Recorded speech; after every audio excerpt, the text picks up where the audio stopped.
He who says he can and he who says he can't are both usually right. Difference between depression and joy. It's purpose. That kind of purpose, that to live in service, not to you, but to live in service to humanity, to live in service to your family, to live in service to your church, to your city, to your country, to the world. Living in service, that is the purest form of joy. To get something you never had, you have to do something you never did. Make a choice. Like, just decide what it's going to be, who you're going to be, how you're going to do it. Just decide. And then from that point, the universe is going to get out your way. Imagine you're on your deathbed, and standing around your deathbed are the ghosts representing your unfulfilled potential. The ghost of the ideas you never acted on. The ghost of the talents you didn't use. And they're standing around your bed, angry, disappointed, and upset. They say, we came to you because you could have brought us to life, they say. And now we have to go to the grave together. When you wake up in the morning and your life means something to somebody other than you, that you have a purpose. If you don't go do the things that you're going to do, people's lives will suffer. And putting yourself in the game, you're giving yourself an opportunity to achieve something that everybody else said was impossible. There is no passion to be found playing small and settling for a life that's less. Nothing in life is worthwhile unless you take risks. Nothing. It's not going to kill you. The moment you realize the next step isn't going to kill you, and that next step is the first step to evolving, changing, growing, and learning, and becoming literally the best version of yourself, that's the most beautiful thing. Not how much you have, it's what you do with what you have. And we all have different gifts. Some money, some love, some patience, some ability to touch people. But we all have it. Use it. Share it. That's what counts. The constant commitment to putting something in the world of value, as long as you can stay focused on delivering your art and delivering yourself and delivering your energy and delivering your ideas for the world to be better. The secret to success is doing a lot of little things consistently over a long period of time. The moment of every single day has a massive impact on where you ultimately end up. The way to improve lives is to continually improve yourself. Good people have to get out of the bed every day and try to empty the ocean with a soup spoon, as the mentality of how you wake up every day to try to do good in the world. You really got to focus with all of your fiber and all of your heart and all of your creativity. Dreams without goals are just dreams, and they ultimately fuel disappointment. Goals on the road to achievement cannot be achieved without discipline and consistency. What if I told you this was the last Monday morning of your life? What if I told you you died this week? Would you complain about your crap job or that test you don't want to take? I doubt it. You would go much higher level thinking. Well, that's really what it takes. It takes understanding that if you're not pumped right now, if you're begrudging what you're about to do, if you're not looking forward to it, look, I respect practicality. You gotta go through school because your parents want to. You gotta pay your rent. You got student loans. I get it. But please recognize the world we're living in.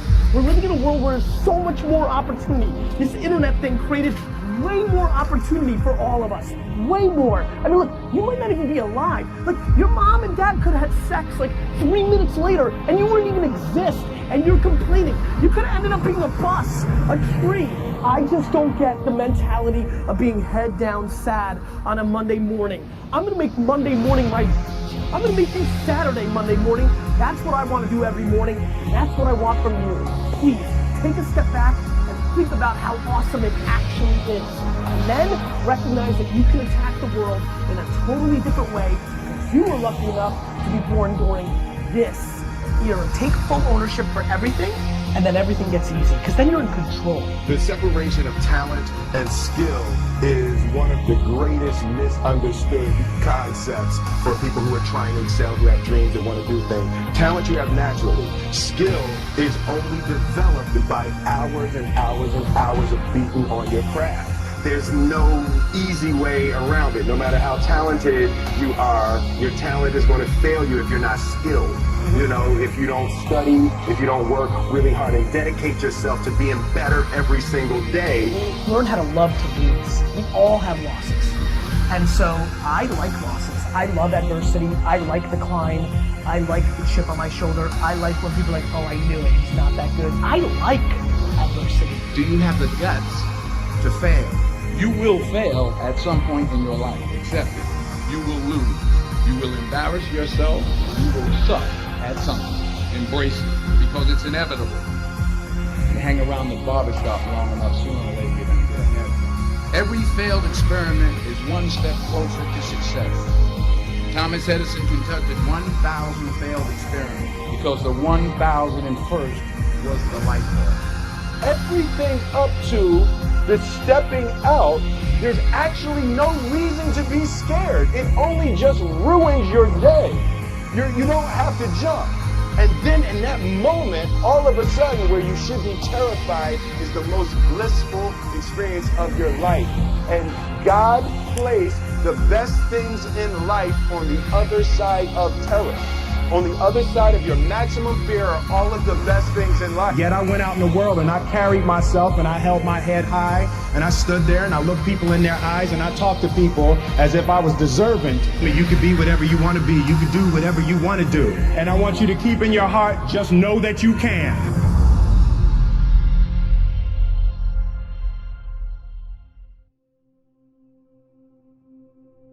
Your behavior is what's going to change you. But you also have to start by asking yourself, what do I want and why do I want it? Why don't I have it? You know, what am I willing to do to get it? And I do think in terms of listening to one of your earlier podcasts, I do think there's value in writing things down, but in a really simple way. I've learned probably the most things through the best athletes in the world, and Michael Johnson, who had the gold shoes. I'll never forget, Drew Brees were training for the NFL Combine in 2001. There's 18 guys. Michael just finished winning his 4th gold medal, and he comes in and he's just a badass dude. Fastest man alive. Fastest man alive at that point. He had just run the 43.18, and then when he ran the 19.3, it was 26 miles per hour. The fastest 50 to 150, he ran 9.1 flat. So all these athletes were in awe of Michael. And I think Drew at the time says, hey man, do you set goals? He said, yeah. He said, where'd you learn? I said, what do you mean where'd I learn? So where'd you learn? Like, do you learn in college? I said, I didn't learn in college. He said, did you learn like SMART goals? Like, or SMART goals? You know, and SMART goals are specific, measurable, attainable, realistic, and with a time frame. Michael said, when I would go into Safeway, I recognized that if I walked into Safeway and I wrote 8 things down, I would walk into Safeway and I'd walk out of Safeway in 5 minutes. If I walked into Safeway and had nothing written down, I would be in there for 20 minutes and I'd find myself on aisle 8 and I'd be anxious and I'd be nervous and I'd be, why am I looking at the wheat thins and the ho-hos when I know I don't need any of those things? And he said, so because I wrote it down in Safeway and it worked, I figured, why would I be any different about my athletic career? And I think that that's the level that we need to educate people. I hope It Takes What It Takes basically is an introduction to self-help. That when I look at mindfulness being the brand and Headspace being $1 billion valuation, and I sit there and think at 44 years old and growing up in this my whole life, the only time I can meditate is at the end of church. It's such a challenging skill. And is it important? Absolutely it's important. Do our affirmations important? Absolutely they're important. Are changing from the inside out important? Yes, but they're not the starting points. Don't say stupid shit out loud. Be mindful of what you consume. If I watch 3 minutes of news, it increases my probability by 27%. I'm going to say I had a shitty day.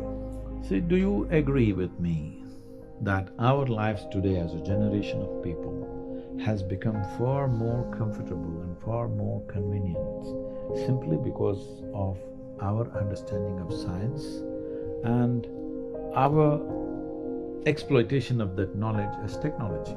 Yes. Definitely. We are the most comfortable generation ever in the history of humanity, no question about it, isn't it? Yes. We are super empowered because of this science and technology. As there is a science and technology for our external well-being, there is a whole science and technology for inner well-being. Unfortunately, most cultures have ignored this and thinking that if we make all the external arrangements well, everything will be okay. United States of America is a huge statement that this is not how it works. The most affluent country on the planet, 70% of the population are supposed to be on prescription medication. Wow. What's the best way for people to interact with you? They don't have to interact with me because… To learn from you, maybe. Because we can talk. If inspiration is what you need, encouragement was what you need, I'm willing to talk. But talks will not bring solutions. They will bring some clarity. Solution will come only when you take a proper inward step. That's what inner engineering process is. We are doing everything possible to deliver it in as simple and as practical measures as it can be done. There was a time it was thought in such a complex way. Today we have simplified it, broken into 5 different pieces, offering it as 5 layers of program so that people can experience it in small doses and slowly, step by step, they can go. I'm seeing as you come into more and more affluent societies, their steps are far more baby steps than other people. So, we have broken it into many steps so that small steps you can take one by one. I'm not interested in how much somebody is doing.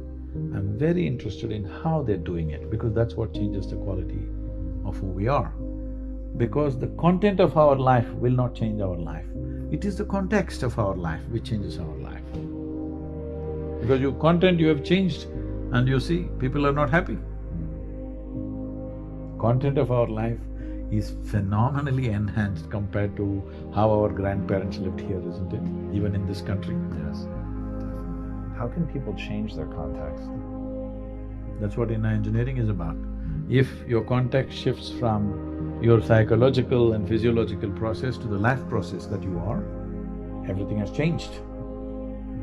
Because we must understand this. As we sit here, this is my body, that's your body, this is my mind, that's your mind. But there's no such thing as this is my life and that's your life. This is a living cosmos. Everybody is free to capture as much as they want. If you capture substantial amount of life, your very presence will become a significant life. Otherwise, you will become a mediocre life. This is the important thing. It's not the knowledge you gather in your head, it's not the muscle that you gather in your body, it's the life. How much of a life are you? This will make you significant in your very presence. If world gives us an opportunity, we'll do something impactful. Otherwise, we're just a significant presence. A huge oak tree standing outside, it is not trying to create any impact, it is just impactful. If you go under its shade, you'll feel it, otherwise also it's impactful. Most people notice it only when it's gone.